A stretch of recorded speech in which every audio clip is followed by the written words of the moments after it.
E vamos então aguardar um minutinho e já deve estar mesmo quase 8 horas. 8 horas, meus irmãos, estamos na hora de começarmos o nosso estudo bíblico online, como habitual.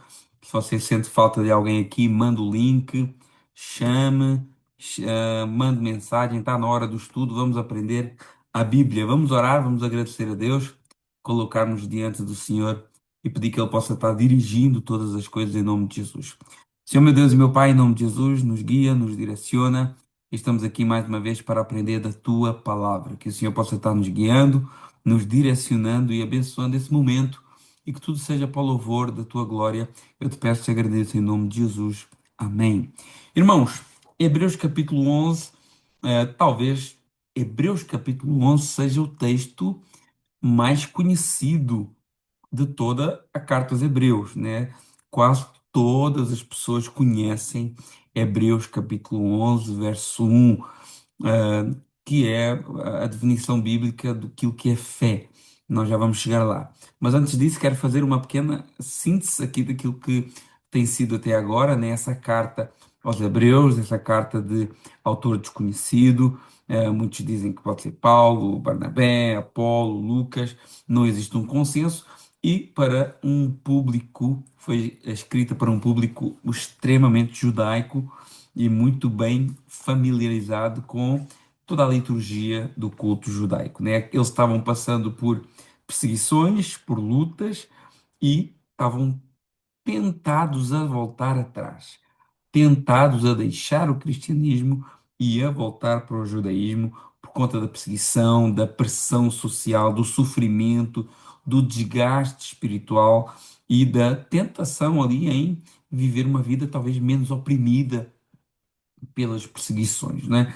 E o objetivo da carta é precisamente esse, é explicar a esse povo que tudo o que eles queriam voltar para trás já tinha tido o seu cumprimento pleno na pessoa de Jesus Cristo. Então, Cristo é o cumprimento, né? A imagem por detrás de todas as sombras e sempre a carta é enfática em mostrar a superioridade de Cristo em relação aos anjos, em relação a Moisés, em relação a Josué, em relação ao sacerdócio levítico, uma melhor aliança, um sacrifício melhor, definitivo, num santuário também melhor e celestial.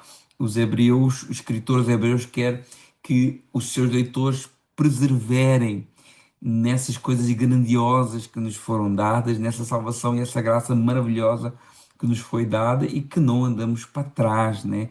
Que a gente não rejeite toda a plenitude da revelação de Deus. O contexto aqui imediato, o contexto de Hebreus 11, nós vemos que nos capítulos anteriores ele vem advertindo o povo para não retroceder na fé, ele vem advertindo o povo para se manter perseverantes, né?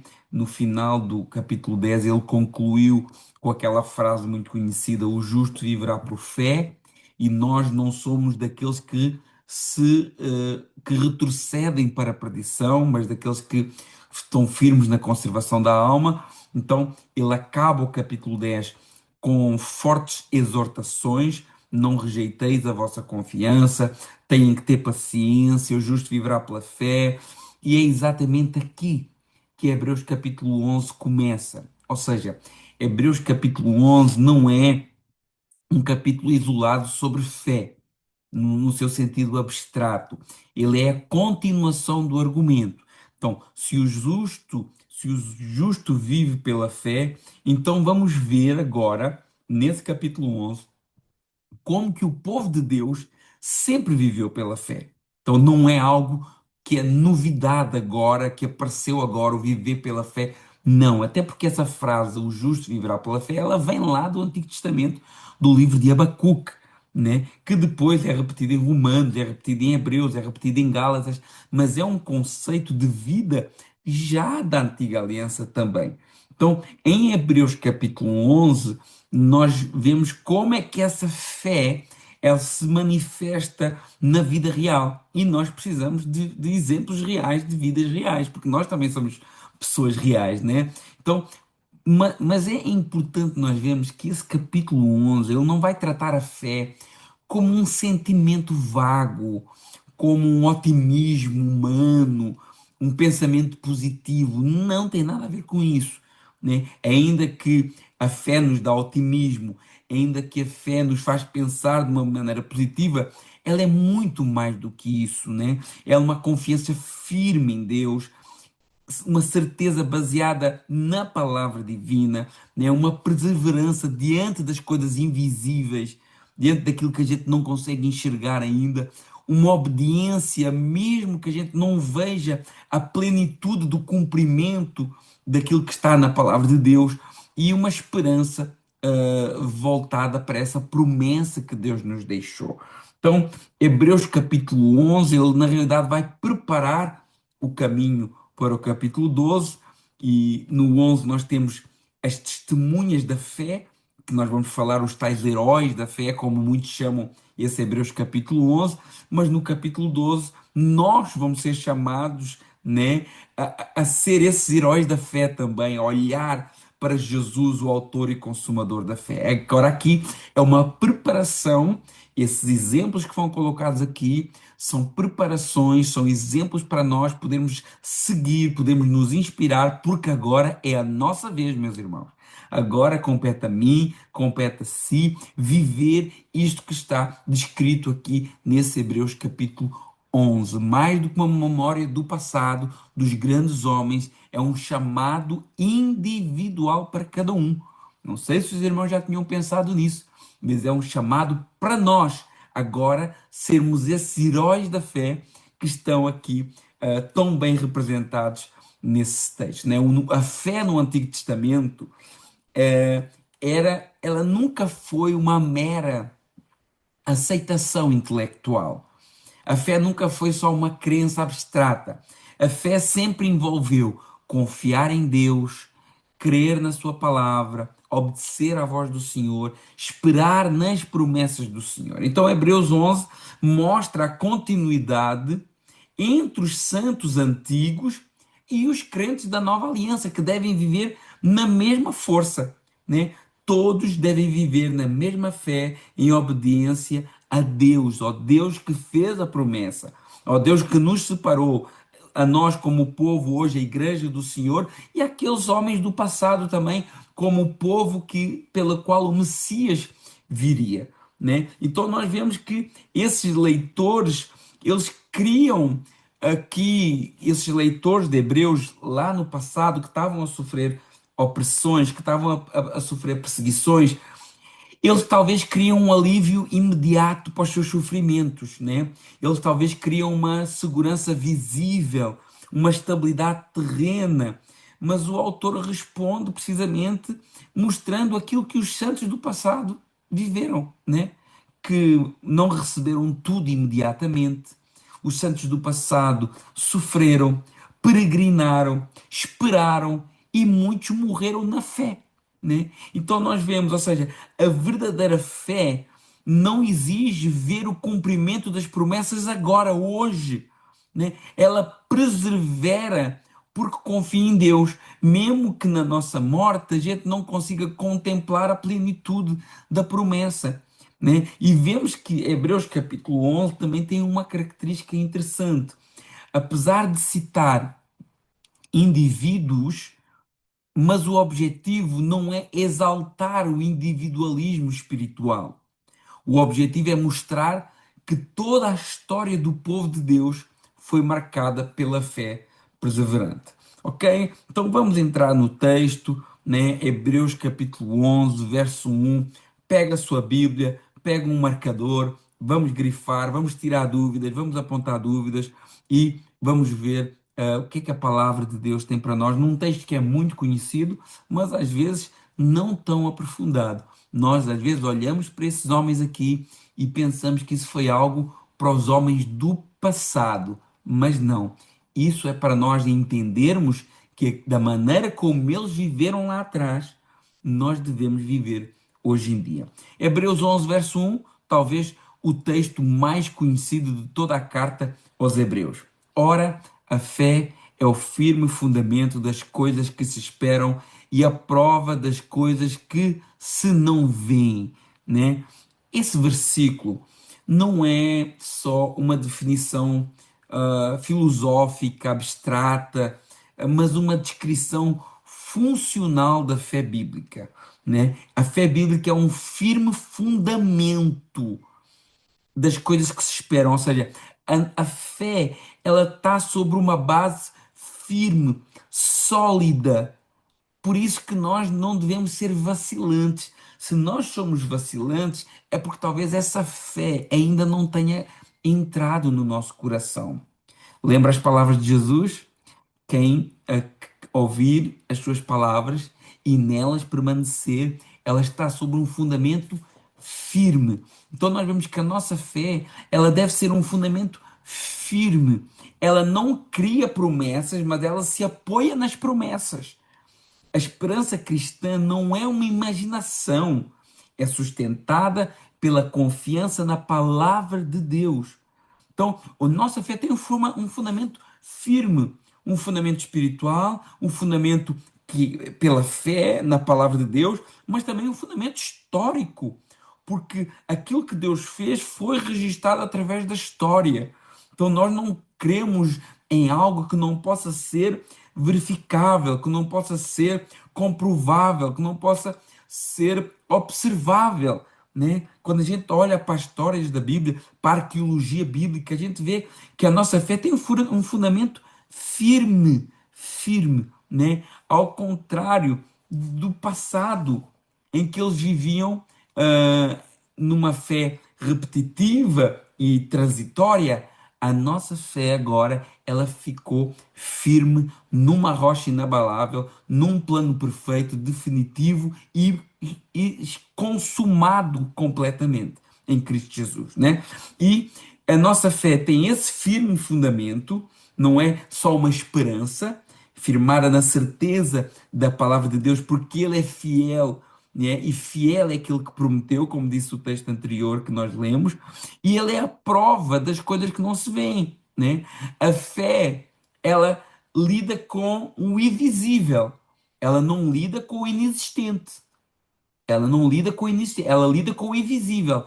Não, mas não é porque é invisível que não exista, né? Existem várias coisas que são invisíveis, mas que existem, mas que o olho humano não consegue alcançar. Então a nossa fé não lida com coisas inexistentes. A nossa fé lida com coisas invisíveis ao olhar humano, mas não significa que elas não existem. Deus, as suas promessas, o céu, a herança, a consumação final, tudo isso ainda não é plenamente visível aos olhos humanos, mas é real. Então, a fé, portanto, é uma convicção firme do que Deus revelou, mesmo quando ainda não vemos a sua manifestação plena. Fé não é acreditar sem motivo, é confiar no Deus que disse, mesmo quando a realidade visível parece incompleta, né? E o escritor continua no verso 2: porque por ela, pela fé, os antigos lá atrás alcançaram testemunho, né? Os antigos do passado. Claro que aqui vai falar dos antigos do Antigo Testamento, né? Obviamente, alcançaram testemunho. O que é testemunho? Alcançaram aprovação divina. Não foram aprovados por perfeição moral própria, mas por viverem confiando em Deus.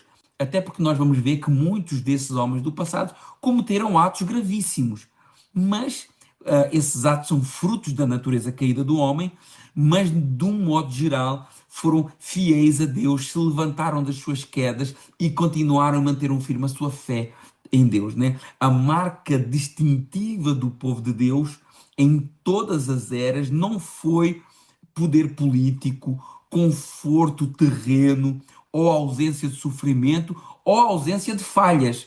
A marca do povo de Deus sempre foi uma vida pela fé nas promessas de Deus, desde Gênesis 3,15, quando Deus prometeu que da semente da mulher nasceria um que esmagaria a obra de Satanás, desde esse início da humanidade que o homem vive nessa promessa, esse pisar da cabeça de Satanás, esse restaurar o plano que foi deturpado ali no início.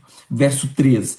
Pela fé, olha aqui um dos principais pontos da fé, que é importante que toda a gente creia nisso, né? Tenha essa convicção. Pela fé, entendemos, verso 3, que os mundos pela palavra de Deus foram criados, de maneira que aquilo que se vê não foi feito do que é aparente. Então, pela fé entendemos. A fé, ela dá para entender. Ela é racional, não é cega. Nós entendemos, ela nos faz compreender a realidade à luz da revelação divina, né? Que os mundos, o universo, não é fruto do acaso. Como que alguém pode acreditar que o universo é fruto do acaso? Nem a matéria de uma autonomia eterna. Não, não existe isso. Tudo foi criado, tudo teve o início pela poderosa palavra de Deus. E isso é o início da palavra de Deus. Esse é o início da palavra de Deus. Se eu não creio nisso, então a minha fé está deficiente. Se eu não creio que Deus é o Criador de todas as coisas, então a minha fé está deficiente. Se eu não creio que Deus pode criar tudo num estalar de dedos, mas que Deus teve que esperar bilhões e bilhões e bilhões de anos para criar, então eu estou limitando Deus. Eu estou limitando Deus. Jesus diz: desde o princípio Deus os fez macho e fêmea. Então, o homem não é produto de uma evolução. Desde o princípio, ele foi feito do jeito que ele é hoje. E isso é um princípio basilar, fundamental da fé cristã. E por isso que a fé, aqui o capítulo grandioso da fé, já começa com essa grande afirmação. Olha, pela fé, nós entendemos que os mundos, pela palavra de Deus, foram criados, né? Não foi feito daquilo que é aparente. Então, a realidade visível depende do Deus invisível. A criação aponta para a soberania absoluta de Deus. Então, a fé, ela começa reconhecendo que Deus é o Criador soberano. E se Deus criou tudo pela sua palavra, então a sua palavra merece confiança absoluta, porque ela é poderosa.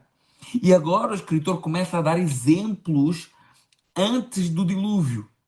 Hebreus capítulo 11, verso 4. Pela fé, Abel ofereceu a Deus maior sacrifício do que Caim, pelo qual alcançou testemunho do que era justo, dando Deus testemunho dos seus dons, e por ela, depois de morto, ainda fala.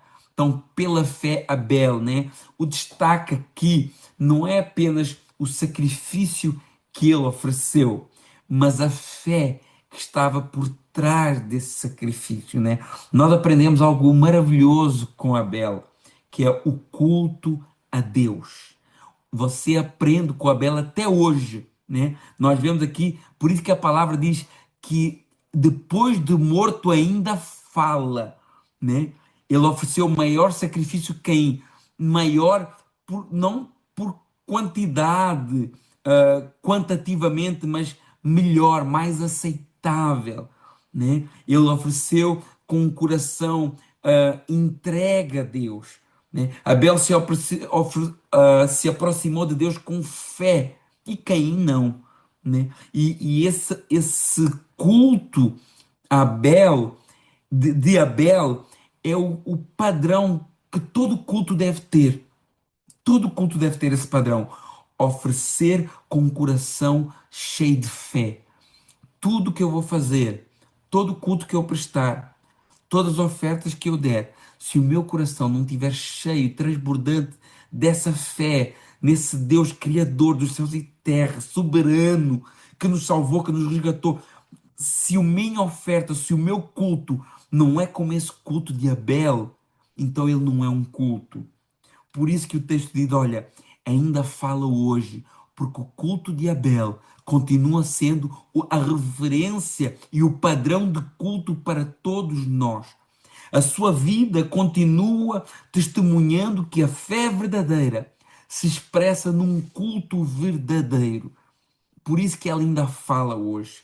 Deus não olha apenas ao ato externo, mas para o coração que se aproxima dele com sinceridade, com certeza de fé, como nós lemos lá em Hebreus capítulo 10, né? A adoração sem fé não agrada a Deus. O mesmo princípio que nós temos aprendido em relação ao pecado, lá em Mateus capítulo 5, né? Que a questão do pecado é algo que começa no interior. Nós temos aprendido isso nos cultos, nos últimos cultos. A questão da adoração também começa no interior.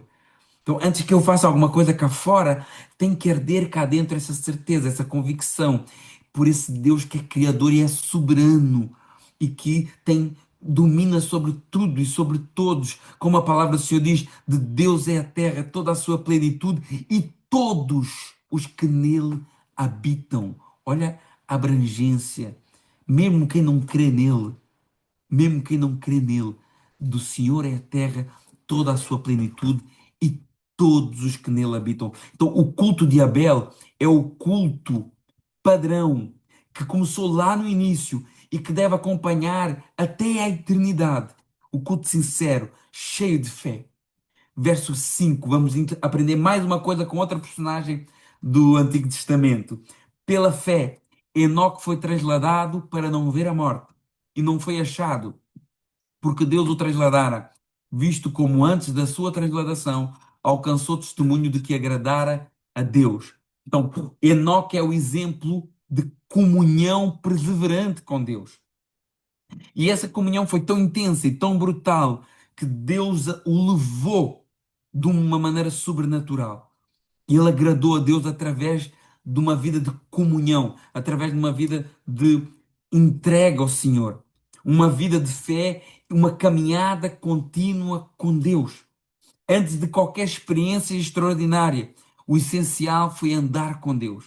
Não existem registros na palavra de Deus de que Enoque tenha recebido alguma visão sobrenatural ou que tenha experimentado algum milagre extraordinário, mas a sua certeza e a sua vida era baseada de que Deus era o Senhor soberano de toda a terra. Eu imagino Abel aprendendo com os seus antepassados, aprendendo, Abel não, Enoque, aprendendo com os seus antepassados, aprendendo até com o próprio Adão, porque eles chegaram a ser contemporâneos.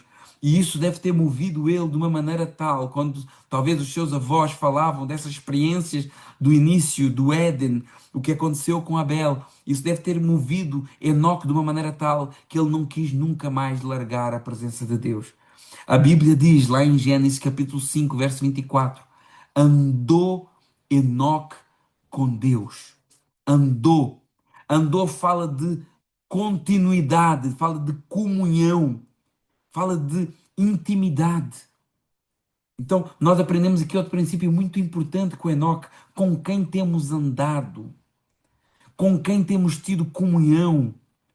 Andar com Deus é ter essa constância, essa comunhão com Deus Altíssimo, não só no momento do culto domingo, não só no momento como esse de estudo, mas na nossa vida, no nosso caminhar diário, andarmos com Deus, né? E vemos como isso agradou a Deus. Muito mais do que os milagres, as nossas ações diante de Deus, muito mais do que tudo o que a gente faça na igreja, mas o andar com Deus diariamente, isso agrada a Deus. Porque escolher um horário por semana para andar com Ele, escolher um momento do dia para andar com Ele, revela que o nosso coração está dividido. Essa é que é a verdade. Nós escolhemos momentos para andar com Deus, mas Deus, quando Ele decidiu habitar em nós, foi para que Ele fizesse parte de cada momento da nossa vida. Então, se em Abel eu aprendo a cultuar verdadeiramente, em Enoque eu aprendo a ter comunhão com Deus no meu dia a dia. E vemos que isso agrada a Deus de uma maneira que Deus recompensa. Olha o que diz o verso 6. Ora, sem fé é impossível agradar-lhe, porque é necessário que aquele que se aproxima de Deus creia que Ele existe e que é galardoador dos que o buscam. Sem fé, meus irmãos, é impossível agradar a Deus, é impossível louvar, é impossível fazer culto, é impossível fazer o bem, é impossível fazer coisas que despertem, de certa forma, a atenção de Deus. Então vemos que não é só impossível, é impossível a aproximação correta de Deus a Deus exige uma fé verdadeira e sincera. É preciso que se eu canto, eu creia naquilo que eu estou a cantar. É preciso que se eu oro, eu creia naquilo que eu estou a orar. É preciso que se eu prego, eu creia naquilo que eu estou a pregar. Que eu tenha fé. Não basta reconhecer que Deus existe, porque muitas pessoas reconhecem que Deus existe, ainda que não conheçam bem esse Deus, mas até assumem que existe uma figura divina. Mas aqui a ideia é reconhecer a sua realidade viva, pessoal e soberana sobre as nossas vidas.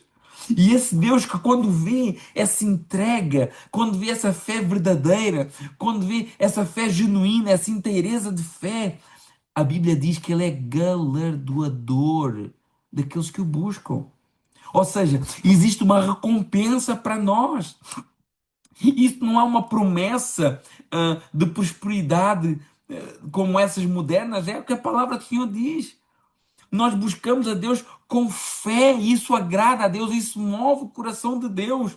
Não estou a falar de mercantilismo espiritual, mas da certeza de que Deus não é indiferente à fé. E por isso nós oramos, e por isso nós clamamos, e por isso nós cremos em milagres, porque sabemos que Deus não fica indiferente à nossa fé.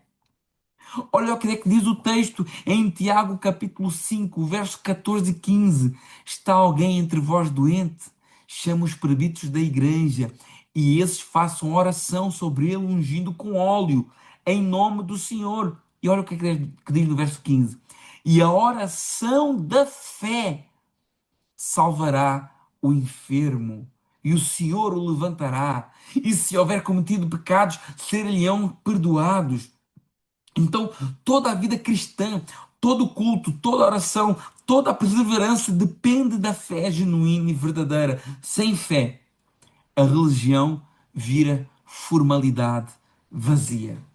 Então nós vemos aqui tantas coisas que podemos aprender com Abel no que diz respeito ao culto verdadeiro, ao culto sincero, com Enoque, no que diz respeito a andar, uma vida de andar em todo lado. Eu estou no mercado, Deus está comigo. Eu vou trabalhar, Deus está contigo, meu irmão. Você está tomando banho, você está em sua casa, Deus está contigo, meu irmão. Deus não está só contigo na hora do culto. Deus não está só contigo quando tu estás a pregar a palavra. Deus não está só contigo quando tu estás em algum momento de joelhos. Não, Deus habita em nós. E isso faz com que a gente tenha que andar com essa consciência, porque Ele está em nós. Ele está em nós não é para ser um programa de fim de semana. Ele está em nós para ter um impacto, para fazer parte do nosso dia a dia, para sermos como Enoque, andarmos com Deus. E se for da vontade de Deus, assim como Enoque foi arrebatado, Ele também pode arrebatar a sua igreja a qualquer momento. Eu acredito até que essa figura de Enoque, sendo arrebatado antes do dilúvio, serve de metáfora para aquilo que acontecerá com a igreja. Então nós vemos aqui como aprendemos tanto com esses dois primeiros personagens, e eu já não tinha, e eu já estou a meio, ainda faltam 40 versos, eu não sei como é que vamos acabar isso. Então, no verso 7 vai falar de outro grande, digamos, herói da fé, ainda que o sentido não é eles, o sentido heróico deles, mas como exemplo para nós, né? Verso 7, pela fé, Noé foi divinamente avisado das coisas que ainda não se viam, temeu e para a salvação da sua família preparou a arca pela qual condenou o mundo e foi feito herdeiro da justiça que é segundo a fé. Então, olha aqui o que é que aconteceu ahm, com Noé. Noé nós aprendemos outra coisa. Em Abel nós aprendemos a cultuar. Em Enoque nós aprendemos a ter comunhão diária com Deus. E em Noé aprendemos a obedecer a Deus e a temer a Deus. Nós vemos que ele temeu, ele teve uma reverência obediente e ele preparou uma arca. Pensa no que é isso. Preparar uma arca numa altura em que não havia chuva, né? Olha como é que isso é desafiante. Mas se Deus mandou, eu posso não ver, mas Deus mandou, eu vou obedecer, né? A verdadeira fé obedece mesmo quando o mundo não entende. mesmo quando parece que é impossível, parece ridículo. Mas por que essa decisão agora? Mas por que fazer isso? Porque nós temos que ser obedientes, né? Na Bíblia existem indícios de que antes do dilúvio, dos dias de Noé, a chuva não acontecia da mesma forma como nós conhecemos hoje, né? Nós temos lá em Gênesis capítulo 2 do verso 5 ao 6, parece que o Senhor irrigava a terra de uma maneira diferente, uma espécie de neblina, um vapor, e até então, até o dilúvio, nos dá a entender a palavra de Deus que não havia chuva como nós vemos hoje. Então, a ideia de um barco para salvar de um dilúvio, de uma chuva de 40 dias e 40 noites, era uma ideia completamente fora daquilo que as pessoas podiam imaginar. Quando Deus anunciou o dilúvio a Noé, aquilo provavelmente parecia algo totalmente fora da compreensão humana da época. A própria construção da arca durante décadas foi esse testemunho de fé e obediência, né? Ele diz assim, olha lá, o próprio texto parece indicar isso. Pela fé Noé divinamente avisado das coisas que não se viam. Ele foi avisado de uma chuva, só que ele nunca tinha visto chuva. Não sabia como é que isso era. Então, viver pela fé é viver olhando o que ninguém acredita e obedecendo mesmo nas nossas dúvidas. Nós temos muitas dúvidas, mas a gente tem que obedecer mesmo nas nossas dúvidas, porque se Deus mandou, não queira ser desobediente à palavra do Senhor. E agora ele vai passar do tempo pré-diluviano para o tempo depois do dilúvio, começando com o grande patriarca Abraão, verso 8. Pela fé, Abraão, sendo chamado, obedeceu, indo para um lugar que havia de receber por herança, e saiu sem saber para onde ia. Então nós vemos aqui Abraão, essa obediência e ver aquilo que ele via algo de Deus, Deus deu uma ordem para ele, Deus tinha uma promessa para ele, ele não via essa promessa com os seus olhos, mas ele sabia que se Deus mandou, Deus tinha o melhor para ele, né? Ele respondeu ao chamado de Deus com obediência. Ele não tinha o mapa completo, ele não tinha o percurso, mas ele tinha a palavra de Deus. Deus deu o destino final, mas Deus não tinha dado como é que ia ser até chegar até lá. Muitas vezes acontece isso, meus irmãos.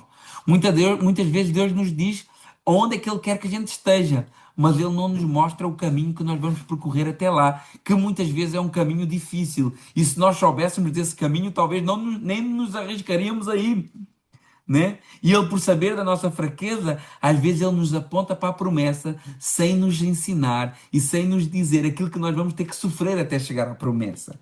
Então ele foi chamado, ele obedeceu sem saber por onde ia, né? A fé não exige conhecer todos os detalhes do caminho, exige confiar naquele que chama. Nós, às vezes, queremos cumprir o chamado de Deus, mas ao mesmo tempo nós queremos ter o controle dos itinerários, das paragens. Mas Deus faz conosco muitas vezes o que faz com Abraão. E a nossa função neste chamado é confiar que o Senhor tem o melhor para nós. Verso 9, olha o que é que aconteceu com Abraão. Pela fé habitou na terra da promessa, como em terra alheia, morando em cabanas com Isaac e Jacó, herdeiros com ele da promessa. Então, mesmo Abraão estando na terra prometida, ele viveu como um peregrino. Já pensou nisso? Ele estava na terra que Deus tinha prometido para ele. Mas mesmo na terra da promessa, ele viveu como peregrino, morando em cabanas. Olha, essa cabana, essas tendas que simbolizam transitoriedade, peregrinação, não estabelecimento definitivo. E a fé nos ensina a viver isso, a viver neste mundo sem tratar este mundo como a pátria final. O exemplo de Abraão é uma figura para nós hoje. Abraão já estava na terra prometida, mas ele continuava vivendo como peregrino. Mas por que será isso? Se ele já tinha chegado à terra que Deus tinha prometido para ele, por que ele viveu como peregrino? O verso 10 vai responder. Porque ele esperava a cidade que tem fundamentos, da qual o artífice e construtor é Deus. A terra que emana leite e mel era uma promessa que vai além de Canaã. E Abraão entendeu isso. A terra que mana leite e mel apontava para algo superior e espiritual. Canaã representava descanso depois do deserto, herança depois da peregrinação, abundância depois da escravidão, comunhão depois do sofrimento. Mas o próprio Novo Testamento mostra que aquela terra era uma sombra de algo superior. E Abraão viveu na terra prometida, mas ele entendia que a promessa final não terminava ali. Ele esperava uma cidade que tem fundamentos. Em contraste com uma tenda provisória que ele caminhava para lá e para cá, Abraão esperava estabilidade definitiva, né? Aqui vemos que o escritor não está somente a falar da fé de Abraão, mas está aplicando essa transitoriedade da vida dele em relação à firmeza que existe no cumprimento da promessa, como ele tinha feito lá atrás, com os sacerdotes transitórios, com o tabernáculo transitório. Ele está aplicando essa mesma tese à terra de Canaã através de Moisés, né? E ele, através de Abraão. E Abraão, ele já vivia na terra da promessa, mas ele sabia que algo superior estava por vir, né? A fé olha para além do presente.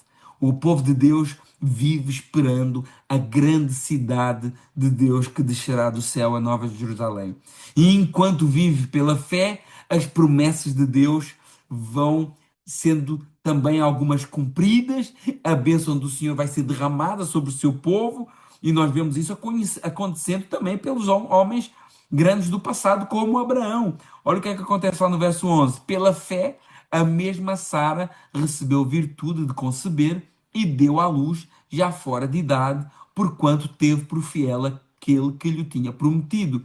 Então, enquanto o homem de Deus vai vivendo confiando em Deus, enquanto o homem de Deus vai vivendo pela fé, Deus vai abençoando. Não é o que diz lá no verso 6? Deus é galardoador, ele recompensa. E ele recompensou Abraão pela sua fé e pela sua fidelidade, né? A fé se apoia nessa fidelidade de Deus e Deus, ele recompensa aqueles que confiam nele.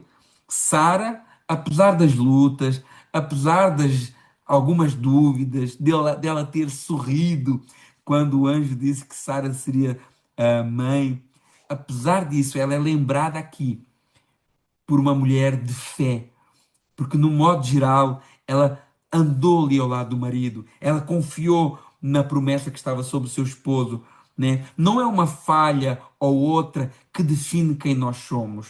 Às vezes nós temos muito essa ideia, porque o fulano caiu ali, caiu aqui, errou aqui, duvidou ali. E isso são momentos da vida cristã, mas isso não define toda a nossa vida cristã. Nós vemos Sara aqui, que nós, quando formos ler a história, a gente entende que Sara teve ali momentos que teve dúvidas, mandou o seu marido deitar com a escrava, sorriu ali quando o anjo falou, mas isso não definiu ela como uma mulher fiel a Deus, cheia de fé. Olha que diz o texto, ela foi fiel àquele que o tinha prometido. Então, as nossas pequenas falhas que nós cometemos não definem quem nós somos em Cristo Jesus.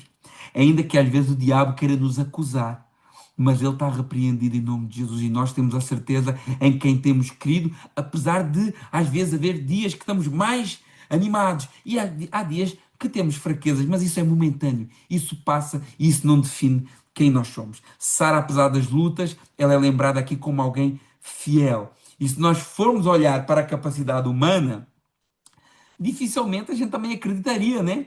Sara, quando Abraão é chamado para sair de sua casa, ela tinha 65 anos, né? Abraão 75. E nós vemos que ela saiu crendo nessa promessa, crendo naquilo que o Senhor tinha falado ao seu esposo. E vemos aqui no verso 12: pelo que também de um, agora falando de Abraão, e esse já amortecido, já quase como morto, já velho, descenderam tantos em multidão como as estrelas do céu e como a areia inumerável que está na praia do mar. Então, o homem era humanamente incapaz de cumprir a promessa de Deus. Esse homem Abraão, ele era humanamente incapaz de produzir uma descendência incontável. Mas Deus não é limitado pela fraqueza humana. A fé vê no poder divino, né, a sua esperança, não em nós. Quando nós, como homens e mulheres de Deus, olhamos para os desafios que estão à nossa frente, as pessoas, os problemas, as dificuldades, e se nós formos olhar para a nossa própria capacidade, nós não somos capazes de fazer nada. Nós não somos capazes de mover ninguém. Nós não somos capazes de convencer ninguém. Nós não somos capazes de mudar nada. Mas nós não podemos olhar para a nossa capacidade. A gente tem que olhar para o Deus que nos capacita. Nós vamos até onde conseguimos e o resto Deus se ocupa. Abraão foi, obedeceu dentro daquilo que estava ao seu alcance, mas Deus, ele é poderoso para fazer mais e melhor do que aquilo que nós pensamos. Abraão, com 75 anos, quando recebeu a promessa, ele talvez já pensava, era impossível, ainda para mais com uma mulher estéril. E depois Deus reforça essa promessa quando ele tem 100 anos. E Sara, 90 anos, né? No caso, 89, Sara 89 e Abraão 99. Depois Isaac vai nascer um ano depois, né? E Abraão, pensa, Abraão não ficou por aí. Abraão teve mais filhos. Teve Ismael primeiro, teve Isaac, depois teve pelo menos 6 filhos com Quetura, sua esposa, depois que Sara morreu. Então vemos que um corpo que já estava amortecido, já estava morto, velho, nas mãos de Deus, tem vida. Se Deus prometeu, Deus cumpre. Se Deus prometeu algo para as nossas vidas, mesmo que a gente ache que é impossível, se Ele prometeu, Ele vai cumprir. E nós temos que confiar, nós fazemos a nossa parte. E o que for impossível para nós, podemos ter a certeza que se Deus prometeu, Ele vai cumprir, né? Olha, por isso, Jesus diz, olha, o que é impossível aos homens, é possível a Deus, né? Então, quando a gente olha para uma causa e vemos que já está tudo perdido, se é impossível para nós, então é aí que Deus começa a agir, se for da vontade dele, obviamente. Se for da vontade dele, obviamente. Hebreus capítulo 11, verso 13. Todos estes quem? Falou de Abel, falou de Enoque, falou de Noé, falou de Abraão, falou de Sara. Todos estes morreram na fé, sem terem recebido as promessas, mas viram-nas de longe e correndo-as e abraçando-as, confessaram que eram estrangeiros e peregrinos em terra. Ou seja, eles sabiam que a promessa não se limitava àquela terra. Então eles se recusaram a criar estacas ali. Ele não, há algo maior de Deus para mim. Há algo maior de Deus para a minha vida, então eu me recuso a ficar preso a essas coisas passageiras. Olha como isso é importante para nós. Deus tem algo maior para nós. Então se recuse, meu irmão, minha irmã, a criar estacas nesse mundo podre. Se recuse a amar esse mundo corrompido. Se recuse a ficar prisioneiro, escravo dessa realidade que um dia vai acabar, porque existe algo superior, algo firme, algo eterno para a nossa vida. É isso que a palavra está falando aqui. Eles morreram na fé. Eles não viram o cumprimento pleno, mas eles abraçaram e eles viveram pela fé. Então, a verdadeira fé, ela persevera, mesmo sem ver tudo cumprido. Mesmo que você não esteja a ver a solução, mas persevere, porque lá na frente, a cidade cujo o mestre, o arquiteto é Deus, ela está reservada para a sua vida. Verso 14. Porque os que isso dizem, claro, porque os que isto dizem claramente mostram que buscam uma pátria, né? Então vemos aqui esse desejo por algo mais que esses homens tinham. Por muito que eles tinham, irmãos, eu não sei se nós temos noção. Abraão era um homem riquíssimo. Isaac era um homem riquíssimo. E Jacó eram homens riquíssimos, mas eles consideravam tudo supérfluo porque eles sabiam que aquilo que Deus tinha era muito superior. né? Quem pertence a Deus, quem tem fé verdadeira em Deus, não vive apenas para esta vida. A palavra do Senhor diz que se a nossa fé em Jesus é só para as coisas desta vida, nós somos os mais miseráveis de todos os homens, né? O verso 15 diz: E se na verdade se lembrassem daquela de onde haviam saído, teriam oportunidade de tomar, de tornar.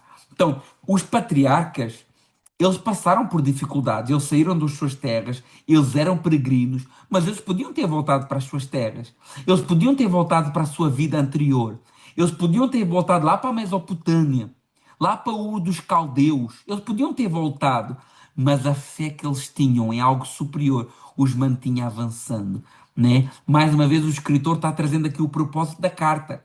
Retroceder sempre parece uma opção, mas recusar a fé e voltar para o que ficou para trás nunca agrada e sempre será motivo de condenação para nós. Deus nos chamou para andar para frente, para algo melhor. E neste contexto da carta é bem evidente isso, e nós já falamos sobre isso várias vezes. Então eles podiam ter voltado para trás. Aí vou voltar lá para a Mesopotâmia, onde eu já era próspero. Mas não. A prosperidade que Deus tem para mim, em lugar nenhum do mundo eu vou conseguir alcançar. Então eu preciso ser peregrino, cumprindo a vontade de Deus, do que estar num palácio coberto de ouro, desobedecendo à vontade do meu Senhor. Pense nisso, meu irmão, minha irmã. Verso 16. Mas agora eles desejam uma melhor, isto é, a celestial. Eles não estavam agarrados à sua terra de Canaã prometida. Eles desejam a celestial, a verdadeira, aquela que era a imagem da sombra que Canaã representava.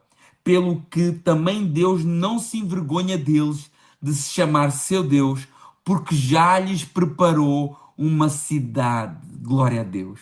O Senhor já preparou uma cidade, meu irmão, minha irmã. O Senhor já preparou uma cidade para nós. E Deus não se envergonha de nos chamar filhos. A palavra dele diz isso em outras ocasiões da palavra. Então, tenha fé. Deus já tem algo preparado. O Senhor Jesus falou assim: olha, creio em Deus, não se turbe o vosso coração, eu vou, mas eu vou preparar lugar para vocês. Na casa do meu Pai tem muitas moradas, eu vou preparar lugar e eu creio que esse lugar já está preparado para nós e que em breve nós viveremos nesse lugar. Por isso, meu irmão, minha irmã, não deixe essa esperança eterna, maravilhosa, por coisas passageiras, por coisas podres, por coisas corruptíveis. Ele agora vai voltar a Abraão. Verso 17: Pela fé, Abraão ofereceu a Isaac quando foi provado. Sim, aquele que receber as promessas ofereceu o seu filho unigênito. Então nós vemos que a nossa fé é provada, porque a fé de Abraão também foi provada. Então a nossa fé é testada. Pense nisso, meu irmão e minha irmã. Quando passar por dúvidas, quando passar por dificuldades, quando passar por afrontas, quando passar por perseguições, a sua fé tem que ser provada. Porque nós não somos melhores que Abraão. Então pense nisso, que ofereceu o seu filho unigênito. E atenção que unigênito não quer dizer o único filho, porque senão existe aqui uma aparente contradição, porque ele já tinha Ismael. E depois ele teve mais, pelo menos, 6 filhos com Quetura. Mas era o único. Quando a Bíblia fala que ele ofereceu o seu filho unigênito, é porque o significado dessa palavra não significa apenas filho único no sentido biológico, mas único em categoria, singular, exclusivo. O termo da palavra no original é monogenes, dos mesmos genes, da mesma essência. Assim como Jesus também é chamado de filho monogênese, unigênito, o único da essência divina do Pai. E Isaac era o único no sentido que carregava essa promessa. Por isso que ele é chamado de filho unigênito. Isaac era o filho da aliança, o filho prometido de uma maneira sobrenatural, o herdeiro específico através do qual viria toda a linhagem messiânica. Então, por isso que ele é o unigênito, né? como o Senhor também, como a palavra do Senhor lá em João fala, e vimos a glória do unigênito do Pai, né? João capítulo 3 verso 16, muito conhecido, né? Então, Isaac era o filho da promessa. E a prova era profunda, porque Abraão precisou de confiar em Deus acima da própria compreensão. Porque pensa assim, pai, mas Isaac é o filho da promessa, mas agora eu vou queimá-lo todo, completamente em holocausto? Então, crer em Deus é crer para além da nossa compreensão também, né? E não só. A fé verdadeira submete a Deus até aquilo que é mais precioso para nós. Talvez o mais precioso para si possa ser o seu conforto, mas Deus às vezes pode pedir para você sacrificar esse conforto. Talvez o mais precioso para si possa ser o seu estatuto, a sua fama, mas Deus às vezes pode pedir para você sacrificar esse estatuto, essa fama. Talvez o mais precioso para si possa ser a sua posição profissional. E talvez Deus às vezes peça para você abdicar, sacrificar essa posição profissional. Eu vivi isso. Eu tive que queimar em holocausto a minha profissão, a minha vida profissional. E isso foi tão libertador. Porque muitas coisas que nós temos que sacrificar é a maneira que Deus usa para nos libertar dessas coisas, né? Então a verdadeira fé submete a Deus aquilo que é mais de precioso na nossa vida. E ele foi e submeteu o seu próprio filho. Verso 18: sendo-lhe dito em Isaque será chamada a tua descendência, ou seja, como ele submeteu sabendo que em Isaque seria a sua descendência. Então, se eu vou queimá-lo, eu vou anular a promessa? Ele podia ter pensado disso, mas não. O verso 19 responde: ele considerou que Deus era poderoso para que até dentre os mortos ressuscitar, e daí também em figura o recobrou. Então nós vemos que Abraão cria tanto no poder de Deus acima da morte, né? Isaac foi devolvido tipologicamente como se ele viesse da morte. É o que diz aqui, ele o recobrou, né? A fé encara até a própria morte à luz do poder de Deus. À luz do poder de Deus. Até a própria irmãs de Lázaro disseram: olha, o teu irmão vai viver. E ela não tinha dúvidas. Vai sim, na ressurreição do último dia. Só que ali Jesus tinha um propósito maior. Eu sou a ressurreição e a vida, Lázaro vem para fora. Mas essa crença de que tem poder sobre a morte já vem desde Abraão. Abraão cria, olha, se Isaac é o filho da promessa, e se em Isaac será a minha descendência, eu posso queimá-lo, eu posso cortá-lo, eu posso cortejá-lo, ele pode ser cinzas. Para Deus, ele será ressuscitado sem nenhum esforço, né? E por isso Isaac, curioso que Isaac aqui, ela é uma figura ímpar na Bíblia, porque ele é tanto um tipo de Adão, um representante de Adão, como ele também é um tipo de Cristo, né? Então, vamos explicar isso. Então, ele é um tipo de Cristo, ah, porque ele é o filho amado do seu pai, ele é o filho da promessa, ele é oferecido pelo próprio pai, ele carrega a lenha do sacrifício. Assim como o pai ofereceu o seu filho, Deus ofereceu o filho Jesus, Abraão oferece o seu filho Isaac. Assim como Jesus carregou a madeira, a cruz, o Isaac carrega a lenha do seu sacrifício. Assim como Jesus subiu o monte do Gólgota em submissão, Isaac ele sobe o monte também submisso ao seu pai. E assim como Jesus voltou, ressuscitou, ele também de uma maneira simbólica, ele ressuscitou. Ainda que ele não tenha morrido, mas ele estava condenado à morte ali. Mas em último momento ele se levantou do altar do sacrifício. Então ele é um tipo de Cristo muito forte, mas ele também é um tipo de Adão. Porquê?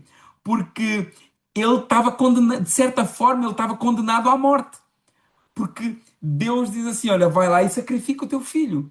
Então havia uma sentença sobre ele. Como existe uma sentença sobre Adão e sobre toda a raça humana que descende de Adão. Então, de certa forma, ele representa ali esse homem condenado, o homem natural, o homem de Adão, a raça humana condenada. né? Ele sobe em Gênesis capítulo 22 ao monte para ser oferecido em sacrifício. Então, ele estava condenado à morte. E isso cria um paralelo muito forte com Adão. Adão deveria morrer por causa do pecado, mas Deus revela ali o princípio da substituição. Então, Adão deveria morrer, Isaac deveria morrer, mas alguém morreu no seu lugar. Um carneiro apareceu ali para tomar o lugar do sacrifício de Adão. Então nós vemos, como lá no início, em Gênesis capítulo 3, que Deus mata um animal para cobrir a nudez do homem. Aí surge ali aquela ideia da cobertura mediante derramamento de sangue. Então, Isaac representa o homem que merece morrer e o cordeiro representa o substituto providenciado pelo próprio Deus, e isso mais uma vez aponta para Jesus, a sua obra, o verdadeiro cordeiro, o substituto perfeito, aquele que morreu no lugar dos pecadores, e por isso João Batista diz: Eis o Cordeiro de Deus que tira o pecado do mundo, né? Então, a cruz já estava sendo anunciada em figuras desde Gênesis. Hebreus capítulo 11, verso 20 a 22. Pela fé, Isaac abençoou Esaú, abençoou Jacó e Esaú no tocante às coisas futuras. Pela fé, Jacó, próximo da morte, abençoou cada um dos filhos de José e adorou, encostado à ponta do seu bordão. Pela fé, José, próximo da morte, faz menção da saída dos filhos de Israel e deu ordem acerca dos seus ossos. Então, agora temos aqui três exemplos, os três que abençoaram e que apontaram para as coisas futuras, apesar da sua condição de velhice e de morte. Os três estavam perto da morte, tanto Isaac como Jacó, como José. Os três estavam perto da morte. Não viram o cumprimento total da promessa, mas continuaram crendo no futuro que Deus tinha para eles, né? Então, a fé deles não era baseada no que eles viam naquele presente, mas na certeza daquilo que Deus havia prometido. É como se o autor estivesse dizendo: olha, a verdadeira fé continua enxergando a promessa, mesmo quando estamos às portas da morte, né? Isaac olha para os filhos, Jacó olha para os seus netos e José olha para uma geração inteira que viria lá na frente, para que ao olharem para os seus ossos lembrassem que eles tinham uma terra que Deus havia preparado, né? Agora vai para Moisés e para o Êxodo, verso 23. Pela fé, Moisés, já nascido, foi escondido 3 meses por seu pai, por seus pais, porque viram que ele era um menino formoso e não temeram o mandamento do rei. Então, a fé dos pais de Moisés se manifesta em coragem diante de um povo tirano. Então, nós vemos aqui os pais de Moisés, né, sendo exaltados de certa forma, não temeram o mandamento do rei, porque a fé teme mais a Deus do que aos homens, né? Por isso que muitos vivem uma fé cristã diante das perseguições. Porquê? Porque mais vale obedecer a Deus do que aos homens. A fé verdadeira resiste a decretos de ímpios, a leis pagãs, quando elas confrontam a vontade de Deus. Verso 24. Pela fé, Moisés, já sendo grande, recusou ser chamado de filho da filha de Faraó. Moisés rejeita uma identidade baseada em prestígio mundano. Irmãos, como é isso importante para nós? Porque muitos estamos a trocar os tronos de Deus por tronos do mundo.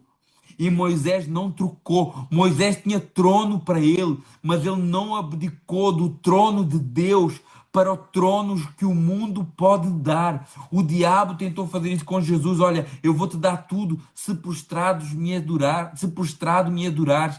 E Jesus diz: olha, somente a Deus adorarás e somente a Ele prestarás culto. E muitos de nós hoje estamos a trocar aquilo que Deus tem para nós por aquilo que o mundo está oferecendo, né? A fé redefine a nossa identidade, redefine as nossas prioridades, redefine as nossas vontades, redefine os nossos objetivos. A fé muda tudo na nossa vida e nos faz entender que é melhor permanecer e pertencer a Deus do que desfrutar de honra sem Deus. Honra sem Deus é desonra, meus irmãos. O mundo pode te honrar, as pessoas podem te honrar, mas se Deus não é o centro dessa honra, então isso é desonra. Verso 25, olha o que é que Moisés escolheu. Olha o que é que Moisés escolheu.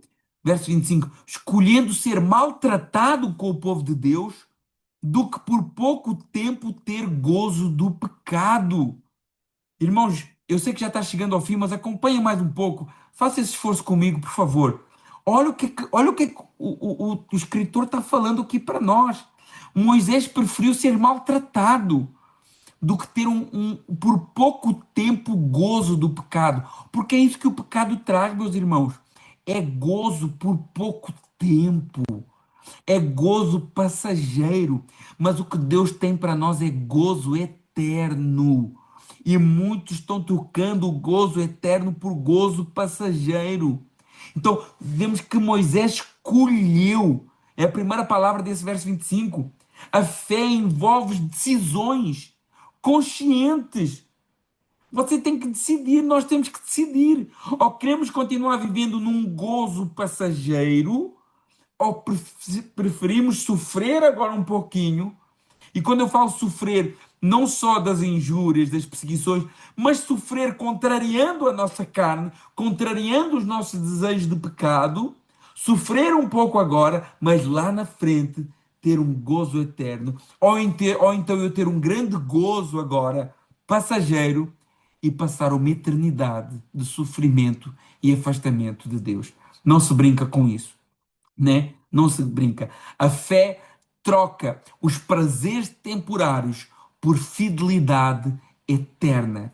O ser humano busca coisas passageiras e fúteis deste mundo e despreza as coisas eternas e infinitamente superiores. Nós somos, por vezes, como aquele povo do deserto que queria trocar o leite e mel pelos alhos e cebolas do Egito. E isso é o que muitos andam a fazer. Verso 26. Tendo por maiores riquezas o vitupério de Cristo, está a falar de Moisés, do que os tesouros do Egito, porque tinha em vista a promessa. Então vemos que Moisés não conheceu Cristo encarnado como nós, mas ele compartilhou das lutas e das dificuldades que sempre estiveram ligadas ao povo que cria no Messias, à promessa de Deus. O povo que ambicionou, que esperou, que teve fé nas promessas de Deus, que foi fiel à palavra, que se manteve firme nessa esperança messiânica, sempre sofreu. Antes de Cristo, depois de Cristo. Isso é uma marca do povo do Messias, do povo de Deus. Sofrer pela verdade, sofrer por estar na presença de Deus, ser exposto ao vitupério, ser exposto à vergonha, para poder receber uma recompensa para além da recompensa terrena. Verso 27. Pela fé deixou o Egito, não temendo a ira do rei, porque ficou firme como vendo o invisível. A fé fixa os olhos no Deus invisível e por isso que ela é uma fé verdadeira. O segredo da firmeza espiritual é viver com os olhos da fé. Verso 28. Pela fé, Moisés celebrou a Páscoa e a expressão do sangue para que o destruidor dos primogênitos não lhe tocasse. Então, a Páscoa foi um ato de fé na palavra de Deus sobre o juízo e livramento. O povo de Deus é salvo não pelo seu mérito próprio, mas sobre um sangue que foi designado por Deus. Isso já apontava grandemente para a cruz, e não só o sangue apontava para a cruz, como a água que eles passaram do Mar Vermelho também. Verso 29. Pela fé passaram pelo Mar Vermelho como por terra seca, o que tentando os egípcios se afogaram. A fé conduz o povo ao impossível sustentado pelo poder de Deus. Essa passagem do mar, ela é tipologicamente uma espécie de batismo. E quem diz isso é Paulo. Todos foram batizados em Moisés, na nuvem e no mar, mostrando que a vida daquela nação era uma espécie de parábola para a vida cristã. libertos pelo sangue do Cordeiro nos umbrais da porta, descem às águas do batismo no mar. O inimigo é destruído, assim como em nós, o inimigo não tem mais domínio sobre a nossa vida. E o novo cristão vive agora numa caminhada no deserto, onde aprende a depender de Deus e se prepara para entrar na terra prometida, que é o novo céu e a nova terra. Verso 30. Pela fé caíram os muros de Jericó, sendo rodeados por 7 dias. A nossa caminhada de fé, Deus vai nos dando estratégias que por vezes parecem absurdas. Como foi essa estratégia aqui de andar 7 dias em volta das muralhas? Quem ia dizer que aquelas muralhas que têm uma largura brutal, que nunca iriam ser destruídas por uma nação andar ali à volta, soar trombetas, que elas iriam cair? Mas Deus dá-nos estratégias que só para quem tem os olhos pela fé conseguem se concretizar. A estratégia humana, ela não, ela parecia, aos olhos humanos, ela parecia impossível, mas Deus honrou aquela obediência de fazer aquilo que Deus tinha revelado, né? Verso 31. Pela fé, Raabe, a meretriz, olha o pormenor aqui. A meretriz, ela já não é meretriz, ela já deixou de ser meretriz, mas ela é lembrada por meretriz. Não pareceu com os incrédulos, acolhendo em paz os pias. Por que é que a Bíblia faz questão de lembrar que ela era meretriz, mas isso não pertencia ao passado dela? Por que é que a Bíblia faz questão de lembrar que Maria Madalena tinha sido expulsa de 7 demónios? Isso não pertence ao passado dela, porque o que a Bíblia e a palavra de Deus quer nos ensinar é que Deus usa as pessoas improváveis. Deus usa pessoas que ninguém ousaria apostar. Ninguém apostaria em Raabe para salvar o povo de Deus. Quando fossem, se alguém vasculhasse pessoa por pessoa daquela cidade de Jericó e dissesse: olha, um desses vai salvar o povo de Deus, Raabe seria a última pessoa na lista. Mas Deus tem tendência a escolher as últimas pessoas da lista. É isso que ele fez com Raabe. Raabe creu em Deus de Israel quando muitos israelitas duvidaram, e ela abandonou a sua antiga identidade e se alinhou pela fé ao propósito de Deus. E isso mudou completamente a sua história. Olha o que é que a palavra do Senhor de Deus diz. Raabe, ela entra no arraial dos israelitas, é recebida como alguém do povo, ela e a sua família, porque ela decidiu, ela teve uma atitude de fé em relação a Deus que ela tinha ouvido falar, mas ela creu naquilo que ela ouviu e ela entra para a comunidade de Israel, casa com um homem chamado Salmão, e desse casamento nasce Boaz. E quem é Boaz? Boaz foi o parente remidor de Ruth, no caso de Noemi, a sua nora Ruth. E quem é que nasce de Boaz e Ruth? De Boaz e Ruth nasce Obed. De Obed nasce Jessé. E de Jessé nasce Davi. Olha como é que Deus escolhe pessoas completamente improváveis. Uma prostituta, uma meretriz pagã. Mas não fica por aí. Depois, uma moabita, a qual Deus tinha proibido o povo de se juntar.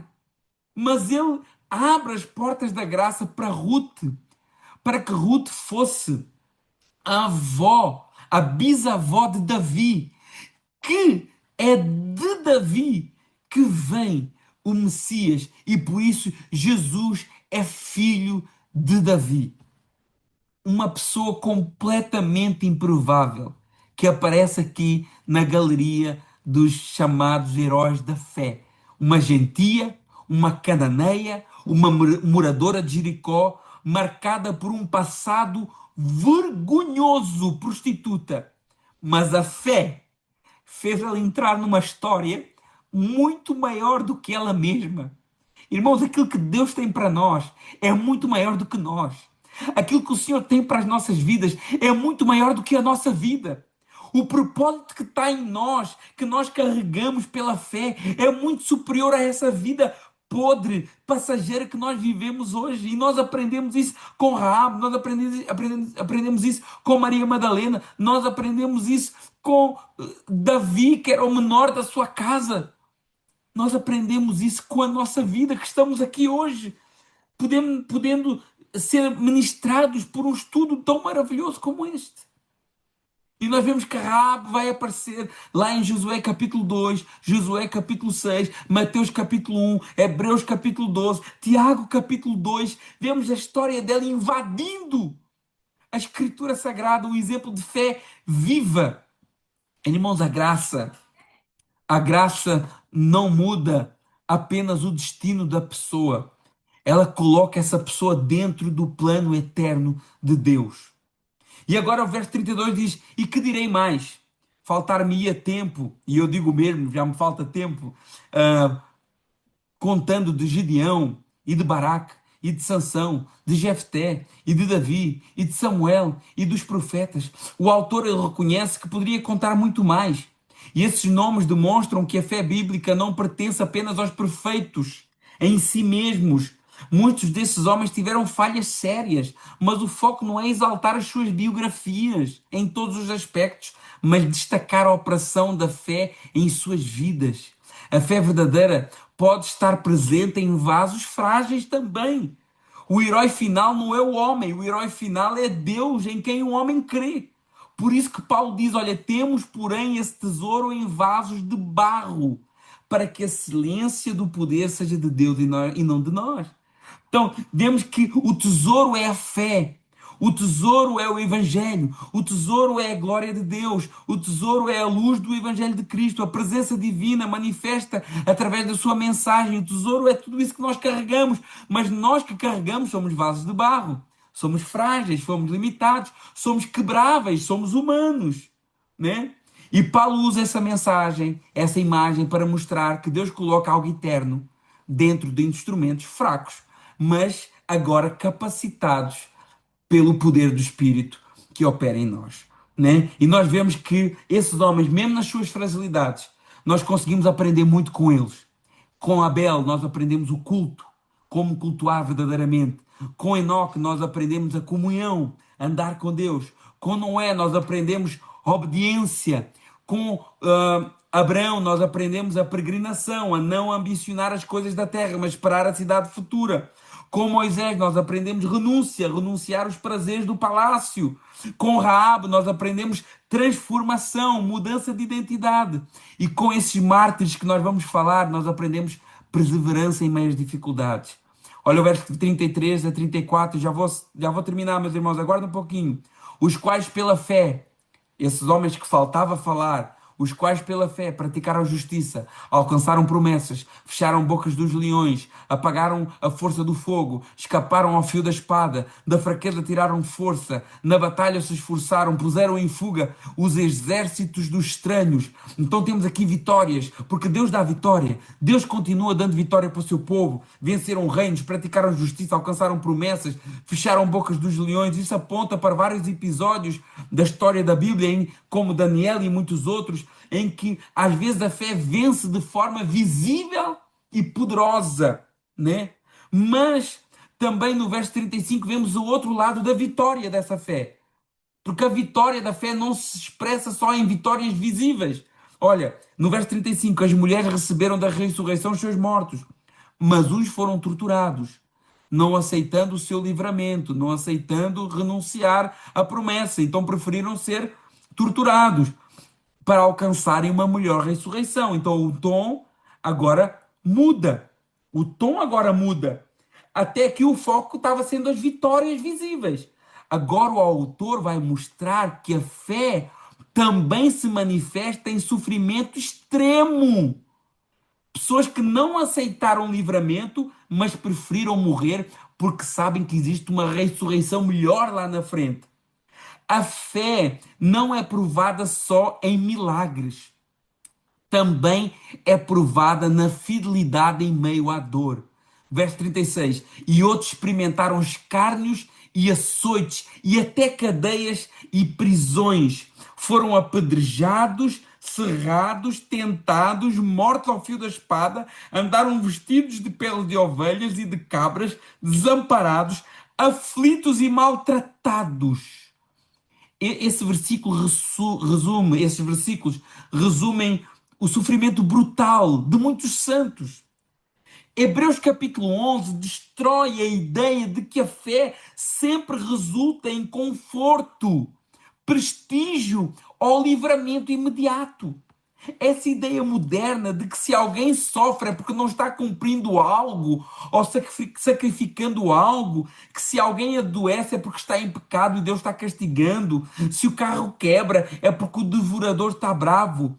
Hebreus mostra que isso não tem nada a ver.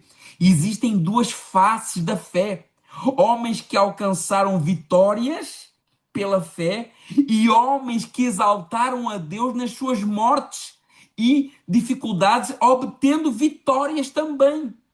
A fé bíblica não é garantia de vida fácil, meus irmãos. Nunca foi, nem no passado, nem no presente. E o que nós precisamos é de ter fidelidade a Deus em qualquer circunstância. Mas olha o que é que diz o verso 38, estamos quase terminando.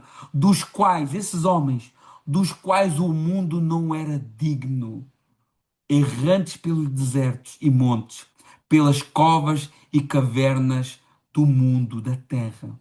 O mundo não era digno desses homens. O mundo não é digno de muitos homens. Aos olhos do mundo, muitos parecem fracassados, mas aos olhos de Deus, o mundo não é digno deles. O mundo não meça a aprovação de Deus pelos padrões do mundo. Não é porque o mundo te aprova que Deus te aprova também. Agora, se o mundo te reprova, talvez é aí que Deus mais te aprova. Talvez é aí que Deus esteja falando: olha, o mundo não é digno de ti e eu estou te guardando, mesmo em meio aos sofrimentos. Glória a Deus. Verso 39. Todos estes, tendo tido testemunho da fé, não alcançam. Então, todos esses homens ao longo do capítulo não alcançaram, eles não receberam o cumprimento final, o pleno, messiânico, consumado na sua forma total. A fé pode até morrer esperando, mas não deixa de ser fé verdadeira. Verso 40. Provendo Deus alguma coisa melhor a nosso respeito, para que eles sem nós não fossem aperfeiçoados. E já terminamos, mas só para explicar esse versículo aqui. Hebreus, a palavra melhor é central. Toda a carta de Hebreus, a palavra melhor é uma palavra central. Melhor aliança, melhor tabernáculo, melhor esperança, melhor promessa, melhor aliança, melhor tabernáculo, melhor sacrifício, melhor sacerdote, né? E diz que Deus proveu algo melhor a nosso respeito, né? Isso se refere à realidade superior trazida através de Cristo, né? Os santos antigos e os crentes da nova aliança pertencem ao mesmo grande plano redentor, cuja plena consumação se dá em Cristo Jesus. O autor não está aqui diminuindo os antigos, mas mostrando que a história da redenção caminha para unidade e consumação com a vinda do Messias. E nós vimos e nós testemunhamos já desta vinda, coisa que eles só ambicionavam pela fé. Então, nós hoje vivemos em uma etapa mais plena e mais elevada da revelação do que esses homens, porque nós hoje já temos a figura por trás das sombras. E eles tinham em sombra, mas não duvidaram dessas sombras. E nós temos a figura plena e às vezes duvidamos da figura plena. Então, olha o privilégio que nós temos. Se aqueles perseveraram, vendo de longe a promessa, quanto mais nós, que já conhecemos o Cristo manifestado. Amém? Meus irmãos, Deus abençoe. Perdoem o horário, passámos 20 minutos, mas esse é um texto riquíssimo. Compartilhe, depois vai estar disponível aí para a gente ver nas redes sociais. Eu estou a tentar melhorar aqui a imagem, o som, para que seja mais agradável, para vocês poderem partilhar com a família. Porque depois de um estudo desses, meus irmãos, e de ver aquilo que esses homens passaram, não tendo o cumprimento pleno da promessa, muito mais é nos exigido a nós. Então, isso não são só histórias para a gente olhar e pensar assim, aqueles homens eram muito fortes. Não. São histórias para a gente olhar e dizer, eu também posso viver isso na minha vida com Deus, crendo na fé da promessa. Irmãos, Deus abençoe. Vamos orar, vamos agradecer. Senhor, meu Deus e meu Pai, obrigado, Deus. Te agradeço, ó Pai, por essa oportunidade. Te agradeço ao Senhor por cada um que está aqui conosco nesta noite e que esse estudo possa impactar a nossa maneira de viver a fé, possa impactar a nossa maneira de viver o nosso relacionamento com o Senhor. Abençoa, guarda e capacita cada um de nós a termos essa fé firme, alicerçada, plena, confiante na sua palavra poderosa. Obrigado por tudo, em nome de Jesus. Amém. Glória a Deus. Irmãos, Deus abençoe a todos. Um grande abraço, até à próxima.